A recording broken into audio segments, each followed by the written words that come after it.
Thank you, Honorable Vice Chairman, sir.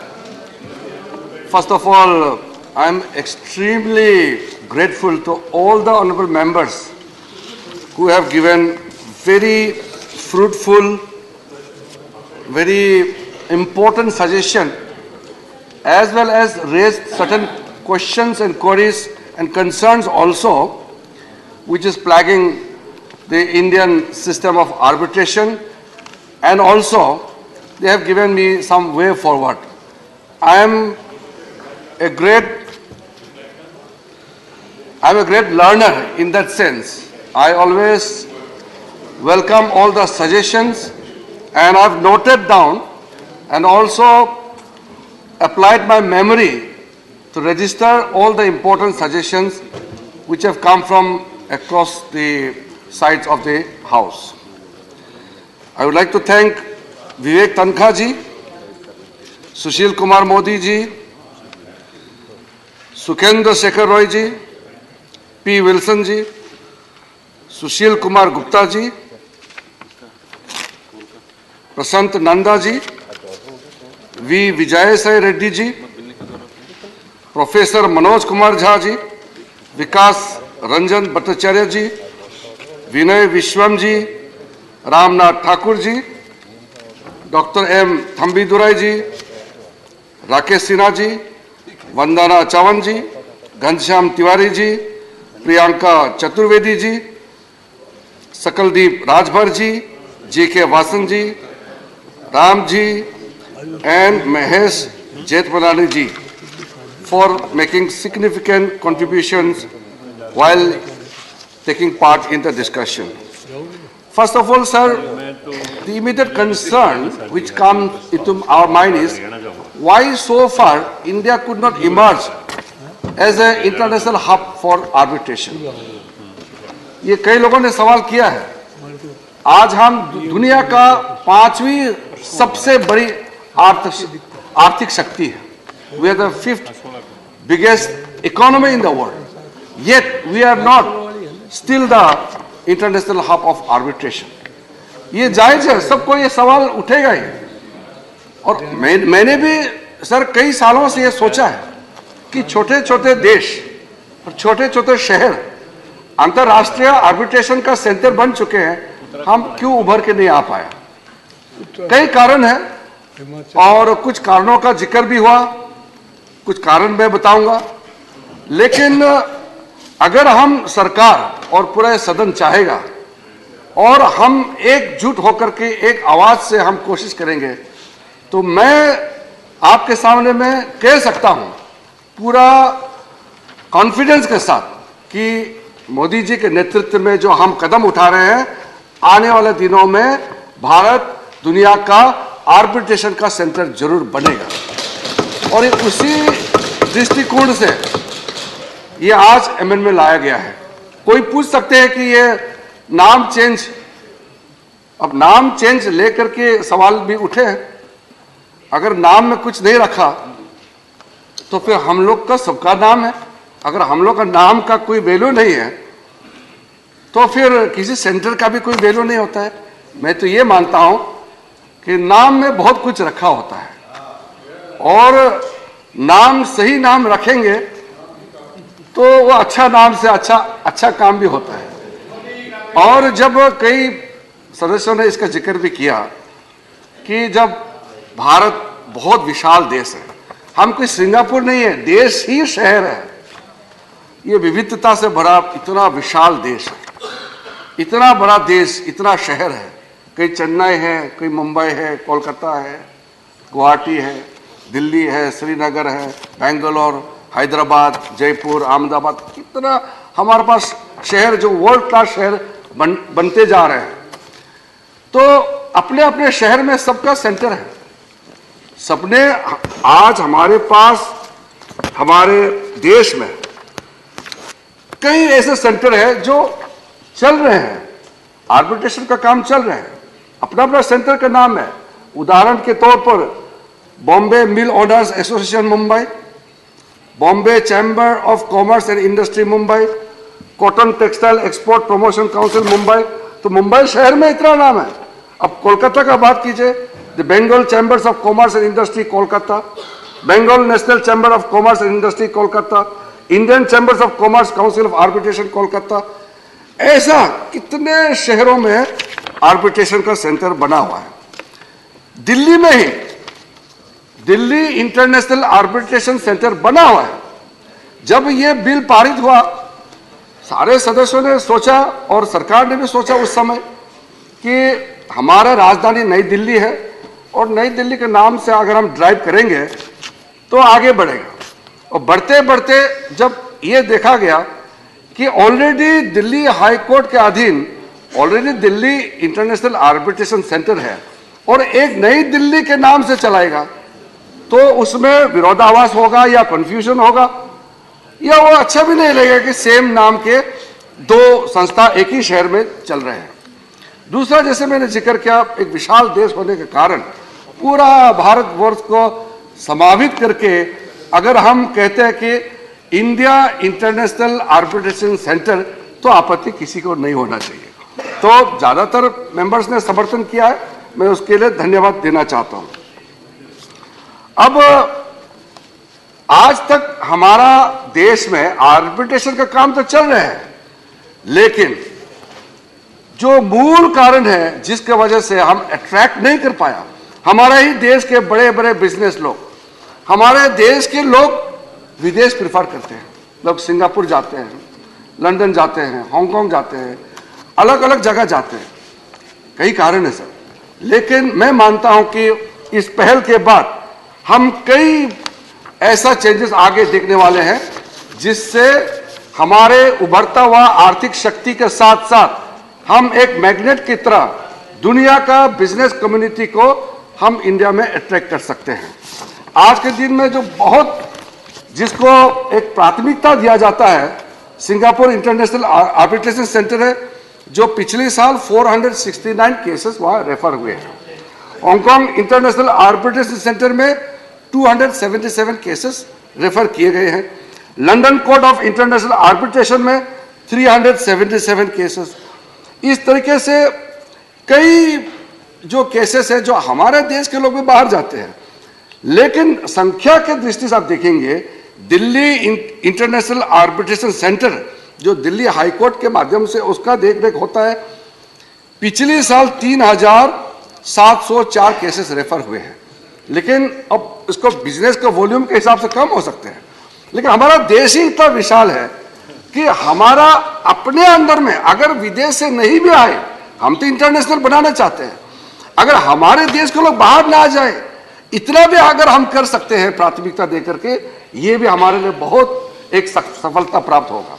इसलिए sir सबसे पहले तो हम हमारा देश से बाहर जाने वालों को कॉन्फिडेंस देना चाहते हैं कि सही आर्बिट्रल अवार्ड आपको हमारी व्यवस्था तहत यही मिलेंगे, और उसके बाद हम विदेशों से हम उन लोग को यहां आमंत्रित करेंगे, उसके लिए विश्वास कायम करना होगा। जैसे हमारे सदस्यों ने सवाल किया और विवेक तनखा जी ने भी इसका जिक्र किया कि आर्बिट्रेशन सेंटर का जो महत्व है, उसका इंडिपेंडेंस, उसका कैरेक्टर, उसका क्वालिटी, कई चीजें हैं जिसको हमारे ऑनरेबल मेंबर्स ने जिक्र किए हैं। मैं मानता हूं कि सचमुच में इस क्षेत्र में बहुत साल तक हमको इस क्षेत्र में काम करना चाहिए था, वो नहीं कर पाया। 2016 में माननीय प्रधानमंत्री नरेंद्र मोदी जी ने एक बड़ा घोषणा किया। 2016 का जो घोषणा है कि उन्होंने कहा कि भारत अब अपने ऊपर निर्भर होना पड़ेगा और भारत दुनिया का आर्बिट्रेशन का सेंटर बनना ही होगा, और उसी सोच के साथ, उसी ऐलान के साथ 2019 में ये new Delhi international arbitration centre का जो पहल शुरू हुआ और कानून के रूप में लाया और इसका पारित हुआ। इसमें सर सिंगापुर का मैं एग्जांपल देता हूं, क्यों इतना सेंटर अट्रैक्टिव कैसे बन गया। एक तो उसका जो ज्योग्राफिक लोकेशन है, जो जहां स्थित है, लोग सोचते हैं कि बहुत कन्वीनियंट है सिंगापुर में पहुंचना, हर दुनिया का हर कोने से पहुंचना आसान है, खास करके एशिया मुल्क के अंदर में। दूसरा है वहां इंफ्रास्ट्रक्चर और एफिशिएंसी। इंफ्रास्ट्रक्चर सरकार के ओर से इतना सही इंफ्रास्ट्रक्चर का सपोर्ट किया, इतना एफिशिएंट है कि सब लोग जाना चाहते हैं कि वहां हम जाएंगे तो हमारा काम आसान हो जाएगा और तुरंत उसका न्याय मिल जाएगा। फिर वहां जो बैंक्स और मल्टीनेशनल कॉरपोरेशन का काफी संस्थाएं, उसका हेडक्वार्टर सिंगापुर में है, तो उसके वजह से एक अट्रैक्शन भी मिलता है। कॉमन लॉ ऑफ ज्यूरिस्प्रूडेंस का जो है, हम लोग भी उसी लॉ से चलते हैं। कॉमन लॉ से हमारा भारतीय जो हमारा सिस्टम है, वहीं से इंस्पिरेशन होके हम अभी हमारा सारा व्यवस्था चल रहा है। तो हम अगर सिंगापुर में उसी कॉमन लॉ ज्यूरिस्डिक्शन के हिसाब से अगर सक्सेस है, तो हमारा देश भी जरूर सक्सेस हो सकता है। इसके बाद में जुडिशरी का सपोर्ट, क्योंकि कई माननीय सदस्यों ने इस बात का जिक्र किया। आज एक आर्बिट्रल अवार्ड दे देते हैं और उसको आप इंप्लीमेंट नहीं कर पाएंगे, फिर उसका सुनवाई कोर्ट में होगा, फिर कोर्ट में होने के बाद फिर हायर कोर्ट में जाएगा, तो फिर सर कोई पार्टी सोचेगा कि भाई इंडिया में जाके हम आर्बिट्रेशन के लिए जाएंगे, फैसला हो भी जाता है, फिर उसको कोर्ट में चैलेंज होता है और फिर कोर्ट अपना समय लेता है, तो फिर सोचते हैं कि नहीं इंडिया जाके तो फंसना है, तो इसलिए बाहर जाएंगे। तो ये हमारे लिए बहुत चिंता का विषय है। ये मैं उस रास्ते पे आज नहीं जाना चाहता हूं। जिस संविधान का बात है कि भारतीय court, high court, supreme court कोई भी मैटर को, कोई भी फैसला, किसी भी तरीके मीडिएशन, आर्बिट्रेशन, नेगोशिएशन, उसको कोर्ट हियरिंग कर सकता है, उसमें पाबंदी नहीं है। अब मैं यहाँ घोषणा तो नहीं कर सकता हूँ कि मैं संविधान का संशोधन करके कोर्ट का अधिकार को हम कम करना चाहता है। ये मेरे लिए आज यहाँ घोषणा करना संभव नहीं है, लेकिन ये विषय हमारे लिए गंभीर चिंता का विषय है कि अगर कोई केस किसी फोरम में तय हो जाता है, फिर से अदालत में फिर से ट्रायल करना है, तो लोग जरूर सोचेंगे कि किस हिसाब से भारत को हम अपना प्रिफर्ड डेस्टिनेशन माना जाएगा। तो इसके साथ साथ सर जो पैनल ऑफ एक्सपर्ट्स होते हैं, आर्बिट्रेटर्स होते हैं, सिंगापुर हो या हांगकांग हो या लंदन या आप पेरिस भी जाइए, न्यूयॉर्क जाइए, वहां बहुत सिस्टेमेटिक वे से अपना वहां व्यवस्था बनाया हुआ है। हमारा देश में एडहॉक आर्बिट्रेशन को अब तक प्रिफर्ड किया जाता है। इसलिए मैं सर जब कभी कोई कार्यक्रम में जाता हूं, तो मैं ये भी कहता हूं कि हम भी अवेयरनेस क्रिएट करना होगा, क्योंकि हमारा सोच और व्यवस्था ऐसा है कि एडहॉक को ज्यादा प्रिफर करता है इंडिया में। तो इंस्टीट्यूशनलाइज मैकेनिज्म जो भी बनता है उस ओर हमको जाना होगा। तो इंस्टीट्यूशनल आर्बिट्रेशन के ओर जाने के लिए हम सबको पहल करना होगा, क्योंकि अभी तो कोर्ट जाते हैं, कोर्ट अपॉइंट करते हैं, तो फिर पार्टी उस हिसाब से काम करते हैं और अपना अपना चॉइस होता है आर्बिट्रेटर।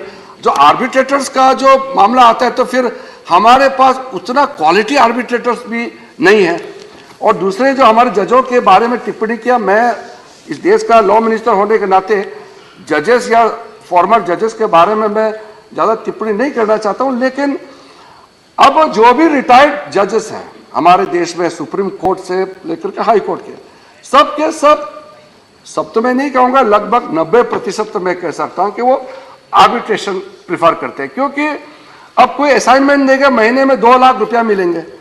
अब आर्बिट्रेशन करेंगे तो एक हियरिंग नहीं 5 लाख मिल जाता है, तो महीने में करोड़ों कमाते हैं। तो ये जो आर्बिट्रेशन फीस का जो बात कर रहे हैं कि आम आदमी आर्बिट्रेशन के लिए जो व्यवस्था है वो जो है इतना एक्सपेंसिव है, तो सर ये न्याय के लिए कोई खर्चा करना पड़े, तो इसमें तो चलो एक गरीबों के लिए तो हम लोग कहते ही है, लेकिन जहां जो बिजनेस में भी, जहां ये जो कमर्शियल डिस्प्यूट्स है, यहां भी तो लोग कहते हैं कि बहुत एक्सपेंसिव होगा, तो हम तो ऐसे जगह में जाएंगे जहां कम एक्सपेंसिव हो, कम खर्चा लगेंगे। तो मैं मानता हूं कि हमारा देश का व्यवस्था और जो माहौल ऐसा है कि हम बाकी दुनिया से ज्यादा सस्ता में हम आर्बिट्रल अवार्ड दे सकते हैं, मैं ये मानता हूं, मेरे पास विश्वास है। तो इसलिए अगर हम ये आज ये बिल पास करते हैं, ये बिल जो हम अमेंडमेंट लाए हैं, इसके बाद हमारे जो बाकी कार्य जो कर चुके हैं और हमने काफी कदम उठा चुके हैं, आपको बताना चाहता हूं मैं संक्षेप में, जितना जल्दी हो सके हम अपना काम को शुरू करना चाहते हैं।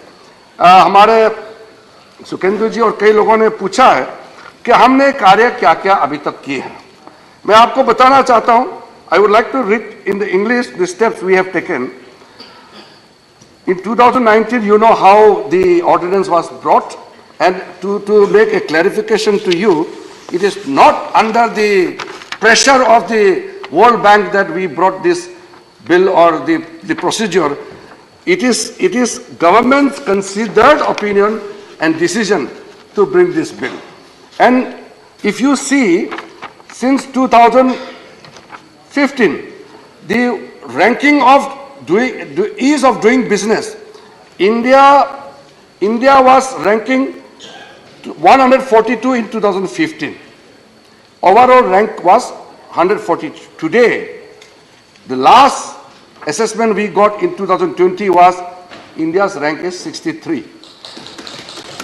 The rank enforcing contract in 2015 was 186. How can we feel proud? We were ranked 186. And today, we have managed to bring it to 163. So it is not under any international pressure, but it is the situation, the emergent situation, which compelled government to take decision. So it is a sovereign decision by the government of India, supported by this August House. So I would like to inform the honourable member, and through you, sir, to the honourable House. The central government has already appointed its officer as custodian for the undertaking of ICADR under Section 11 of the Act, White Order dated 3/3/2019. Now, since the ordinance was replaced by the Act, we have established White Gazette notification. When I took over as the Minister for Law and Justice, I personally ensured that this is done, and the Gazette notification was issued on 13/6 of this year, 2022. And the following rules have been framed and notified under the aforementioned Act, laid before the Parliament during last session. Last session means the monsoon session. NDIC terms and conditions, salaries, allowance, everything has been done. Form of annual settlement, annual statement of accounts was also submitted. NDIC number of posts, recruitment of registered council and other officers, employees rules also been tabled in this August House. NDIC travelling and other allowance payable to part-time members was also tabled. And also the Ministry of Commerce, with the approval of Ministry of Commerce and Industry, Director General, FIEO, that is Federation of Indian Export Organization, as part-time member, that is ex-officio member, has been approved. Department of Expenditure, and they have conveyed to us that they will remain as ex-officio in the NDIC. Now, after passing of this bill today, it will be known as the India International Arbitration Center, and we have already granted 75 lakhs to the center, the NDIC center. And the proposal for appointment of chairman and 2 expert members, from the ministry we have already proposed, and it will be sent to DOPT, and it will go to the ACC, Appointment Cabinet Committee, and also so many steps have been already taken. What I would like to mention here is that I personally agree with exactly the suggestions which have come today. The arbitration center must be independent. If government has an influence in the arbitration center, definitely it will not be attractive. And why would people come if they know that government has a very serious influence in the center? We are very mindful for that. That is why during the proposal, I have personally conveyed to the proposed chairperson and the members that government will stay arm's length distance. We will maintain it. We will not come near you, because we know the moment the authority of the center is diluted by government intervention, it will lose its credibility. And today, you can't hide anything. And we don't want our center, which is center of national importance. After Parliament takes a decision, the sanctity of the center has to be maintained. That is why I can assure this August House that the authority, the independence, the credibility of the India International Arbitration Center will not be compromised. We are very mindful of that particular matter. And sir, now I would like to come to some of the basic, which most of the honorable members have raised this issue. And my request is I will not be able to respond to each member because that will become very lengthy. But I would like to summarize what is the advantage of having institutionalized mechanism. That means institutionalized arbitration. It will have a predetermined arbitration procedure which will be laid down by the center only. And there will be updated rules in lieu of the latest developments. An efficient panel of arbitrators and professional support will come up. And there will be world-class, well-built infrastructure. And also, sir, this will help in creating and enhancing the level of the situation in ease of doing business. Because we are talking about ease of living. Ease of living will come when there is a prosperity in the society. And when there is an ease of doing business atmosphere, definitely it will lead to the prosperity. That is why now, earlier, sir, as regard to enforcement of contract, I'm talking about the past and the present comparison. World Bank report states that India takes as much as 1,445 days to resolve a dispute, and 31% of the claim value for dispute resolution is spent during the process. So these are some of the realities which we have to be very mindful. And sir, I have personally interacted with the honorable judges of the Supreme Court and to some extent with the High Courts also. Without the support of the judiciary, this effort will remain half-hearted. We are very clear. The judiciary has to also understand what the legislature has gone through and what is our objective. Our objective is very clear. And I'm happy to inform that Indian judiciary has on many occasions, they have already displayed, they have already come forward to ensure that the alternative dispute resolution mechanisms in India is successful and arbitration must become robust. So that is, otherwise, if the courts are not supportive of our cause, then our efforts will remain failed or it will be almost half-hearted, sir. So there are certain bottlenecks and certain problems which is in existence in our country, sir. There is, sir, lack of credible arbitral institution. Although we have so many arbitration centers in India, which I have the list, but I'm sorry, I'm not criticizing them, but they are not I'm not terming, they are not considered as credible institutions by different agencies or different bodies. And there are misconceptions relating to institution arbitration. And of course, there were lack of government supports. And sir, legislative support was lacking, which we are fulfilling today.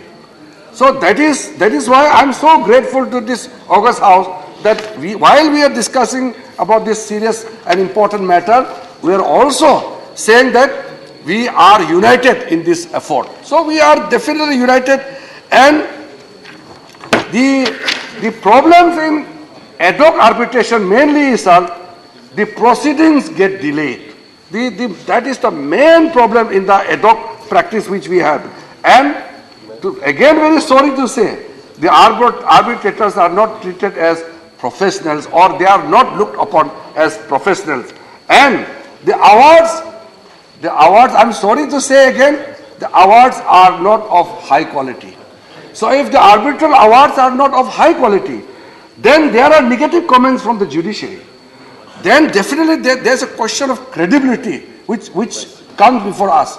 That is why the arbitral awards must stand the scrutiny of the law. At least rationally, if we see things, we should see that, okay, the arbitral awards is of good quality. So, sir, there are many more things. I feel that I do not need to go at length. Of course, I have many points in hand, but just as taking advantage of your patient hearing, some of the honorable members raised certain questions about how much outputs the Indian courts are giving, naming of the high courts. Of course, today's matter is related to the arbitration and naming of renaming of the New Delhi International Arbitration Center. But I can assure you that government, presently under the leadership of Modi ji, the budgetary allocation, the proactive support to judiciary, this is very well known. No courts in India can say that they are wanting the support of Government of India, especially for infrastructure. Now, most of the pending cases are in the lower courts. Supreme Court has close to 70,000 cases. That too also I have made certain remarks in a very, very good gesture to Honorable Supreme Court that you take up those cases which are relevant and which are appropriate for Supreme Court to take up. If Supreme Court of India starts hearing bail applications, if Supreme Court of India starts hearing all frivolous PILs, definitely it will cause lots of extra burden on the Honorable Court itself. Because Supreme Court by and large is treated as a constitutional court. And I have personally conveyed this message to the Honorable Chief Justice and the other judges of the Supreme Court that we will be with the Supreme Court. We will be the courts of India. We will always be there to ensure that the independence of judiciary is not tinkered around with. We will be always protect the independence of judiciary and also to strengthen the judiciary. But when we talk about cases pending which is touching 5 crore, definitely people ask the question to Law Minister. And in the Parliament many questions come that why so many cases are pending. Now if you see more than 4 crore and 25 lakhs cases are pending in the lower court, where Government of India has a stake. We give money, support to create better infrastructure. But we have to also ask the judiciary that please ensure that the deserving people are given justice and those unnecessary burdens are also taken care of, that they don't cause disturbances while the court is functioning or court is discharging its duties. The main duty of the court is they are the arbitrators. They are the people who are going to deliver justice. But I have always very openly stated that judgment or justice can be given from the ground also. It is not that you deliver justice from the courtrooms alone. You can go out to the field. Judges can also go out of the courtroom and deliver justice. That is the way we are talking about mobile courts, Lok Adalat. We are going to the field. I have personally gone to many places along with the Chief Justice of the High Court to ensure that the lower court judges are delivering justice on the ground. I am extremely delighted that I have seen many instances. So people get excited. Some people get emotional that without requiring to go to the courts have come to our doorsteps. That is called justice at the doorstep of the people. So, sir, government will do everything. But when we talk about holiday being obtained by the judges, how much output a particular high court, a particular judge delivers, these are matter definitely which concerns every citizen of this country. Not only the honorable members of this house, but every citizen of this country deserves to know why so much pending of cases are there in our country. But at the same time, I will ensure that from the Government of India's side, we will do everything to reduce the pendency. Now, to reduce the pendency, series of steps have been taken. Numbers of initiatives have been started, which I am not going to take time to explain because today is not a subject. But since honorable members have raised these queries about the naming of the Madras High Court into Tamil Nadu High Court, or like today, honorable member of Parliament from Lok Sabha met me, requested Bombay High Court should be Maharashtra High Court, then Allahabad High Court should be, say, Uttar Pradesh, because city of the name it is changed, Calcutta High Court. So there are some names of the High Court which are named after cities. There are some High Courts which are named after this state. So there are variations. And I will definitely have a discussion with the Honorable Chief Justice of India. Government of India is always open to discussion.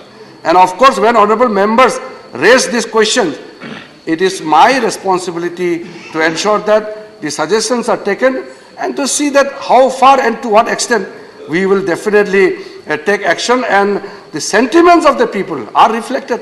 The honorable members represent the people. So when the sentiments of the people are reflected on this August House, it is the bounded duty and obligation on the part of Government of India to respond positively. So these are well taken. Why I am not able to give any assurance is because there are certain norms. I have to go through a certain process. And before that, if I make a statement or assurance on this August House, which may not be appropriate, sir. So with these few words, and also some of the queries which I have not responded to, rest assured, the points are registered. My officers have taken note. We will come back if necessary. I will respond privately, separately, and if necessary in writing also. But for today's this important, small, limited but important amendment, I am extremely grateful to the honorable members of this August House for unanimously passing. Our left friends, 2 members have opposite, but in words they have opposite, but in spirit they have supported it. So I consider today's this discussion as a unanimous one. Thank you very much, sir, for giving me time, and thank you, Honorable House, for the patient hearing. Thank you.